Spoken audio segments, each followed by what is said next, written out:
বাংলার মানুষ বলছে যে এবার আর তৃণমূল নয়, এবার আর মমতা ব্যানার্জি নয়, এবার তারা বিজেপিকে চায়, মোদিজিকে চায়। আসানসোলের রাজনৈতিক ও সামাজিক পরিবেশে দোল উৎসবকে ঘিরে বিশেষ আনন্দের এক চিত্র দেখা গেল। আসানসোল দক্ষিণের বিধায়ক অগ্নিমিত্রা পলের নেতৃত্বে অনুষ্ঠিত হলো বর্ণাঢ্য দোল উৎসব ও প্রভাত ফেরি। সকাল থেকেই বার্নপুর রোড এলাকায় মানুষ জমা হতে শুরু করে। সেখান থেকেই রঙে আবিরে ভরা প্রভাত ফেরি শুরু হয়, যা বাড়ি ময়দান হয়ে বাসস্ট্যান্ড অতিক্রম করে ত্রিবেণী মোড় পর্যন্ত পৌঁছয়। উৎসবের আবহে বহু স্থানীয় বাসিন্দা, দলীয় কর্মী সমর্থক এবং সাধারণ মানুষ পা মিলিয়েছেন। সবার মুখে হাসি ছিল, হাতে আবির ছিল। একে অপরকে রং মাখিয়ে শুভেচ্ছা জানিয়ে দোলের সম্প্রীতির বার্তা চারদিকে ছড়িয়ে পড়ে। রাজনৈতিক পরিচয়ের ঊর্ধ্বে উঠে উৎসবটি মিলনমেলার এক সুন্দর মঞ্চ হয়ে ওঠে। বিধায়ক অগ্নিমিত্রা পাল সক্রিয়ভাবে এই আয়োজনে অংশ নেন।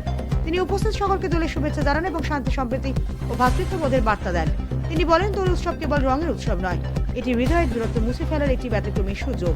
প্রভাত ফেরির পুরো সময় ঢাক ঢোলের তালে তালে নাচ গান চলছিল, রঙের রেশ এবং আনন্দের উচ্ছ্বাস ছিল। এলাকাবাসীর অংশগ্রহণে অনুষ্ঠানটি প্রাণবন্ত ও স্মরণীয় হয়ে ওঠে। আসানসোল দক্ষিণে এদিন দোল উৎসব যেন নতুন মাত্রা পেল, যেখানে রঙের সঙ্গে মিশে গেল একতার বার্তা। ব্যুরো রিপোর্ট, বার্তা নিউজ। দিদি, ভবানীপুরে মুখ্যমন্ত্রী বলছেন বারবার করে যে একটা ভোট হলেও তিনি জিতবেন, এত এসআর করার পরও কি বলবেন? আমরা কোনো মানে এটা কোনো টিয়া পাখি এনে রাখিনি যে ওনাদের মতো ওনারা যেটা বলেন, অভিষেক ব্যানার্জি আমাদের যুবরাজ বলেন 50টা ভোটে নামিয়ে আনবে, বিজেপি 50-এর থেকে বেশি পাবে না। মমতা ব্যানার্জি বলছেন একটা ভোট হলেও জিতবেন। ওনাদের কাছে বড় বড় অ্যাস্ট্রোলজার আছে, টিয়া পাখিরা আছে, আমাদের কাছে বাংলার মানুষ আছে। বাংলার মানুষ যেটা বলছে, আমরা যেটা শুনতে পাচ্ছি, যেটা অনুভব করতে পাচ্ছি, সেটা হচ্ছে বাংলার মানুষ এই তৃণমূলকে আর চায় না। চেয়েছিল একসময়, মমতা ব্যানার্জি আপনাকে ভালোবেসেছিল, সম্মান করেছিল, কিন্তু এই 15 বছর আপনি যেভাবে রাজনীতিটা করেছেন, যেভাবে নিচে নামিয়ে এনেছেন, তোষণের রাজনীতি করেছেন, উন্নয়নের কিচ্ছু করেননি। বাংলার মানুষ বলছে যে এবার আর তৃণমূল নয়, এবার আর মমতা ব্যানার্জি নয়, এবার তারা বিজেপিকে চায়, মোদিজিকে চায়। চারদিকে এত হিংসা, হানাহানি, এত রক্তপাত, আর মাঝে আজকে আপনার কি বার্তা?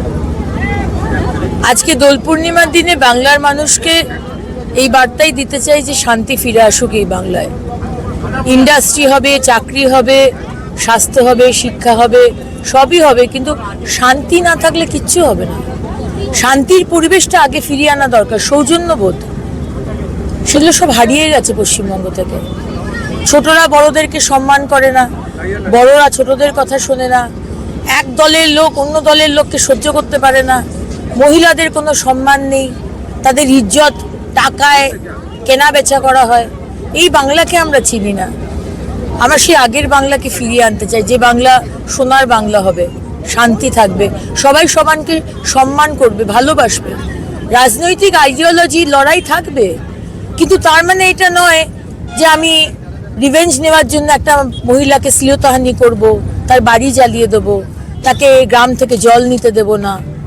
এই বাংলাকে আমরা চিনি না। আমি চাই রঙিন বাংলা আবার ফিরে আসুক, সবার জীবনে রং ফিরে আসুক এবং শান্তিতে বাংলা আবার জেগে উঠুক, সবার ভালো হোক, সবার উন্নয়ন হোক।